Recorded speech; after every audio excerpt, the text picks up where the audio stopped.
Hello, welcome back to the next of our revision course lectures. This is looking at IAS 8, which is Accounting Policies and Estimates. Now remember, each of these standards that we're looking at, we're trying to get all of the key core information into a usable, memorable aspect. So we're trying to make sure all of the key terms are here and all of the things that you need to know for this particular standard are included succinctly and in a way that you can remember it. So accounting policies, first of all, remember IAS 8 tells us what accounting policies are. It tells us what accounting estimates are, and it tells us how to deal with changes in accounting policies and changes in accounting estimates. So what you will need to do is you will need to be able to identify what is a change in policy, what is a change in the estimate, and how to deal with each of those if you're given them in the exam. So accounting policies, remember, are the rules and conventions set by IFRS or whatever reporting framework you're reporting under. In our case, it's IFRS, so the rules and conventions will be set there or through legislation. Accounting policies are very rarely changed. So these will only be changed if there is a change in that reporting framework. So maybe the IFRS changes, the treatment changes, there's a new standard issued, well then that would be a change in accounting policies. That would be allowed. It would also be allowed if it would be more relevant to the users to present something in a different way or to treat it in a different way. However, that has to be very rare. So a more relevant way to the users would be very rare, and you need to be careful about what would justify that. So it's very rare to change accounting policies. If we do though, those changes are retrospective. Now what does that mean? Well, it means that we change the comparatives from last year. So changes are retrospective. We change last year's figures so that we can compare them to this year. And we restate our reserves for any adjustment that's been created by that change. So there'll be a restatement in reserves brought forward to allow for the change in accounting policy that we undertook in those comparatives. So that's what accounting policies are, rules and conventions. They're very rarely changed, and if we do change them, they're changed retrospectively. What about these accounting estimates then? Well, remember, these are judgments made by an accountant. So accounting estimates are judgments that are made. These might change with new information, so these change relatively regularly. So for example, a change in the useful economic life of an asset. So maybe you estimated the useful economic life last year was 10 years. However, the asset is wearing well and it looks like it might last for another 2 years. So that would be 12 years, the new useful economic life. So remember, we'd need to then adjust our depreciation charge and depreciate it over the 12 years remaining. Also, a change in an estimate of a provision. So perhaps we have made an estimate for a provision last year, new information comes to light. Well, we could change that estimate. That would be a change in accounting estimate. These changes are prospective, i.e. we don't go back and change last year's comparatives, we don't restate the reserves brought forward, we simply change this year's figures and move forward from there. If it's a material change, that change will be disclosed in the notes to the financial statements. So that's the big difference here. The changes for accounting policies are retrospective, we go back and change the comparatives. Changes in accounting estimates are prospective. We move forward with that, just change the current year. So accounting policies, accounting estimates, make sure you can tell the difference between the two and make sure you know the treatment required for each. So let's see if we can put this into practice then. So time to look at a question. We're going to look at December 10, question 4. Now, based on what we just mentioned, you might want to read through the question and have a go at it. And the key aspect here when you're looking at these questions is to say, how many marks are available? And how am I going to pick up those marks? Number one, you want to write enough to pick up the marks. And number two, you don't want to write so much that you waste your time and you run out of time and don't finish the paper and probably fail as a result of that. So see if you can get just the right amount of information down and then work through the answer with me, and I will put it in a way that would pick up all of the marks but is still reasonable in terms of the amount you would have to write. We're looking now then at December 10 question 4. We can see then that part A refers to IAS 8 that we've just mentioned. It says that IAS 8, accounting policies, changes in accounting estimates and errors, contains guidance on the use of accounting policies and accounting estimates. And the requirement here is to explain the basis on which the management of an entity must select its accounting policies and distinguish with an example between changes in accounting policies and changes in accounting estimates. So we have 5 marks for this, and really you can break that down because we are asked at the end to give an example of an accounting policy and accounting estimate, so that's going to get a mark each. So we'll give those at the end to get 2 marks. We need to make 3 clear points to explain the basis on which management can select accounting policies. So it's talking about accounting policies. The first thing we need to mention here is that policies are the rules and conventions under which an entity prepares its financial statements, such as the application of the IFRS standards.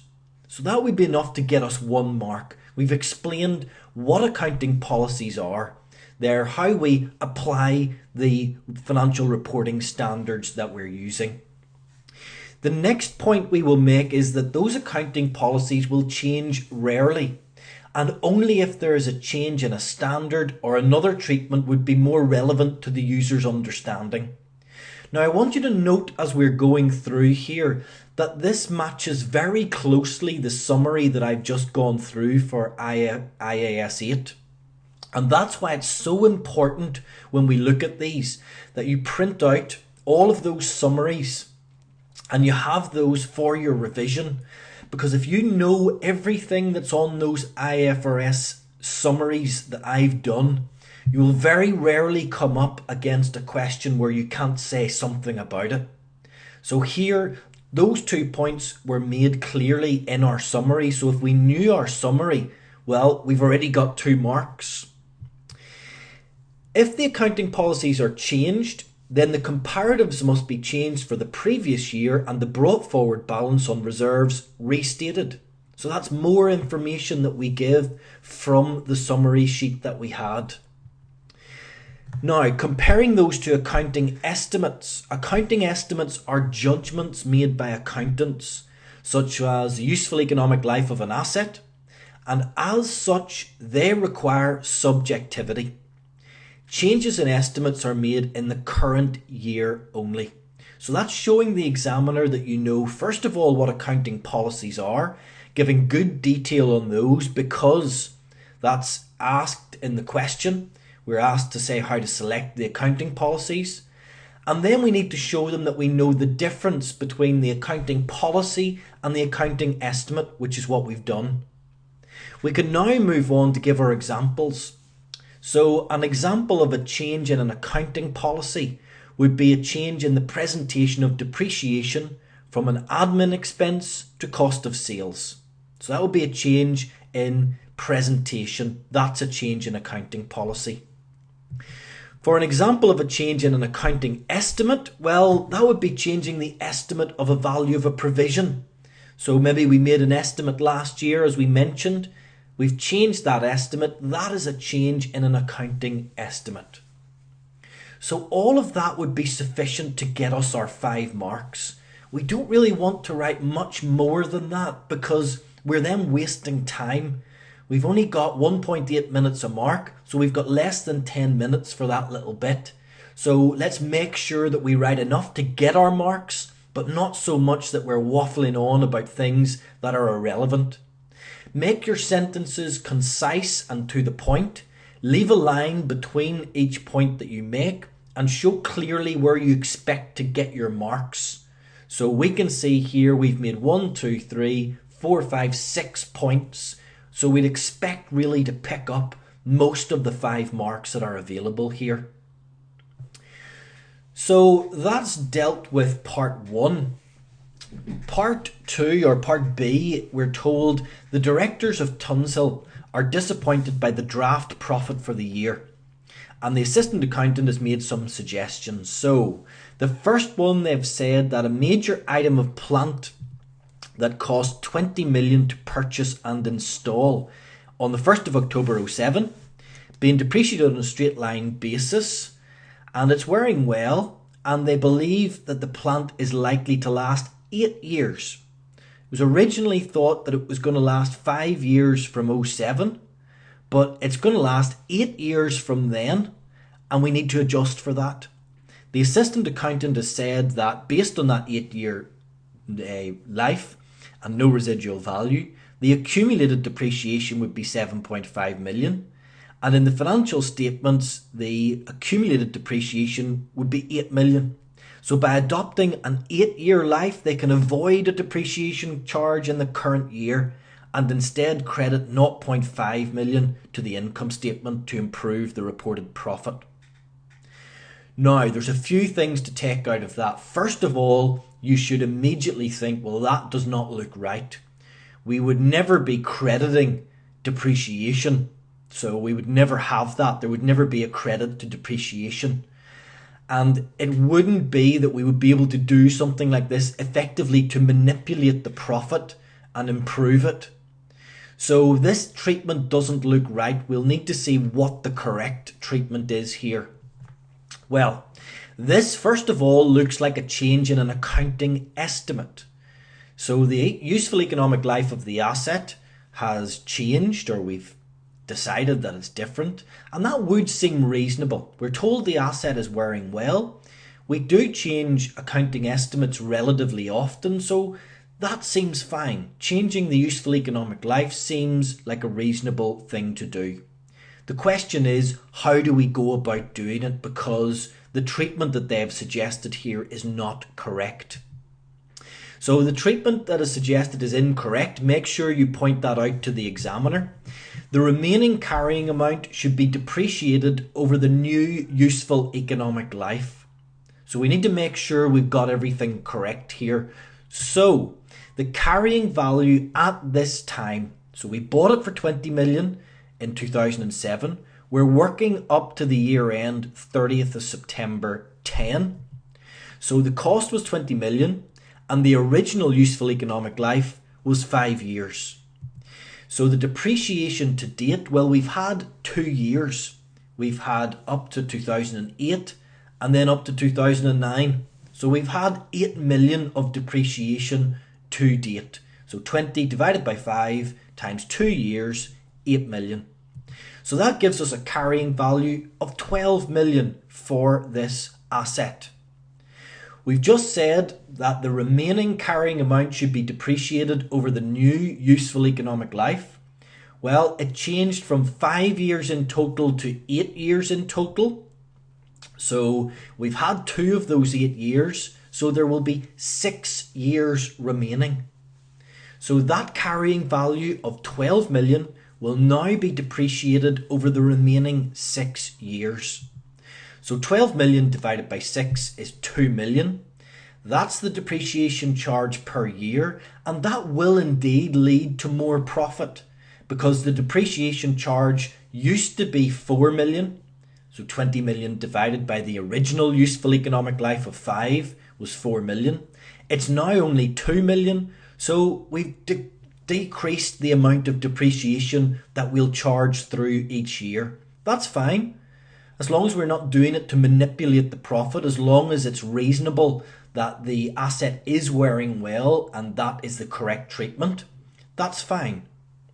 So therefore, a credit to the income statement as suggested would not be allowed. This would be the correct treatment. So often in these questions we'll see a situation where we're given a treatment that suits the company but is not correct based on the standard that we're looking at. If that's the case, you need to state that that's the incorrect treatment and show how that treatment should be carried out. So in this case, we needed to work out what the carrying value was, and we would then depreciate that remaining carrying value over the remaining useful economic life. So that's the correct treatment for part 1 of B. For part 2, we're told that most of Tunsil's competitors value their inventory using the average cost AVCO basis, whereas they use FIFO. The value of their inventory at 2010 on the FIFO basis is 20 million. However, on the AVCO basis, it would be valued at 18 million. By adopting the same method as their competitors, the assistant accountant says the company could improve its profit. So it says he could improve it by 2 million.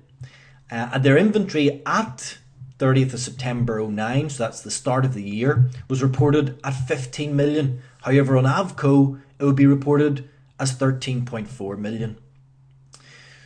So there's a few things to point out on this. Again, it's incorrect in terms of, well, two aspects. So first thing we need to say is that this would be a change in accounting policy, because we know that accounting policies change rarely, and only if there's a change in a standard or another treatment would be more relevant to the user's understanding. Those are the only times we're allowed to change accounting policy.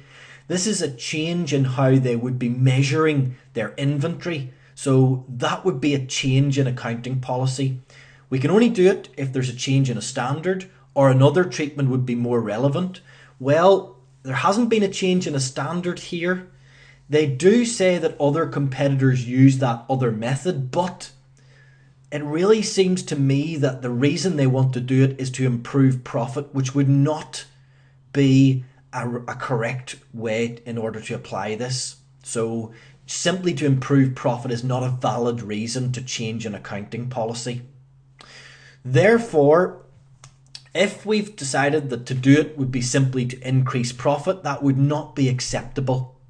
Even though both methods are acceptable under IFRS, the only way to change it would be if there's a change in the standard or another treatment would be more relevant, neither of which is supported by the information here. So, in addition, the rule or the result would not be as stated by the assistant accountant. So, she states that the profit would be increased for the year by 2 million, and that's not the case. Let's just see why that is so. The opening inventory would be reduced, so it'd be reduced from 15 to 13.4. So that's 1.6 million at the start of the year. That would reduce reserves by that amount because the treatment would be credit inventory, because we need to reduce the value, and debit retained earnings, 1.6 million. So that's how we would adjust our opening inventory. That would also mean that we need to reduce closing inventory. So that treatment would mean that closing inventory would no longer be 20. It would now be 18.4 because of that adjustment to the opening inventory. So therefore, to fully correct, we would need to reduce the closing inventory down to the 18 million.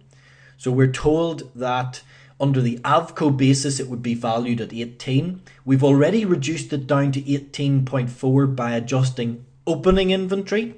So to fully correct, we would credit inventory 0.4 and debit the income statement 0.4. So that would give us the full correction, and that overall treatment would reduce the profit in the year by 400,000, not the 2 million that the assistant accountant has said. She really hasn't taken account of the movement on opening inventory. So the first step was to adjust that opening inventory by 1.6 million. That meant that when we fed it through to the year end, our closing inventory will be reduced by that 1.6 million also. So rather than having closing inventory of 20 million, we'd only have 18.4. So to correct it, we need a movement of 400,000. That would reduce our profit by 400,000. It certainly wouldn't improve profit by the 2 million the assistant accountant has suggested. So that is a fairly typical example of how IAS 8 could be examined. Make sure you understand everything that's given here. If you're given figures, make sure you use them. Make sure you show the correct treatment or point out any mistakes that have been made in the scenario.